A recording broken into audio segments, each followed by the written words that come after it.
புரட்டாசி start பண்ண உடனே நம்ம எல்லாரோட ஒரு கேள்வி என்ன இருக்கும்னா, நம்ம வீட்டில் வந்து நீங்கள் எப்போ வந்து பெருமாளை கும்பிட போகிறீங்க அப்படின்னு சொல்லிட்டு தான் இருக்கும். அதே மாதிரி நானும் எங்கள் வீட்டில் கேட்டு எங்கள் வீட்லேயே 3ஆம் வாரம் தான் நம்ம பெருமாளை கும்பிட போகிறோன்னு சொல்லியாச்சு. ஆனால் அந்த 3ஆம் வாரம் இப்படி இருக்கும்னு நான் நினச்சே பார்க்கலங்க. ஏன்னா மழை.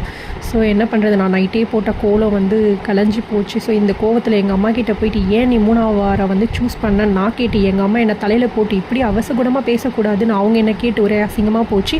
சரி ஓகே, அது போயிடுச்சு. ஸோ உனக்கு நான் செகண்ட் ஆஃபர் கொடுக்குறேன்னு சொல்லிட்டு என்னை வந்து டெக்கரேஷனுக்கு கொடுத்துட்டாங்க. ஸோ நம்ம மட்டுமே தனியாக கஷ்டப்பட்டா இப்படின்னு சொல்லிட்டு எங்கள் டேடி நான் டெக்கரேஷனில் தூக்கி போயிட்டேன்.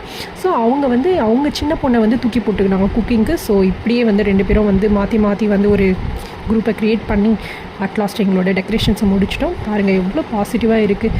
அது என்ன பாசிட்டிவ்? ஓகே, பெருமாள்னாவே நம்ம மேக்ஸிமம் வந்து துளசி யூஸ் பண்ணோம். அந்த துளசியோட ஸ்மெல்லே நம்மளுக்கு வந்து பாசிட்டிவை கொடுக்குங்க. ஸோ அதனால தான் நான் பாசிட்டிவ் சொன்னேன். அட்லாஸ்ட் எங்களோட டெக்கரேஷன் ஓவரால் ஃபினிஷ்ட். ஸோ இதோட பார்ட் நம்ம செகண்ட் வீடியோவில் பார்க்கலாம்.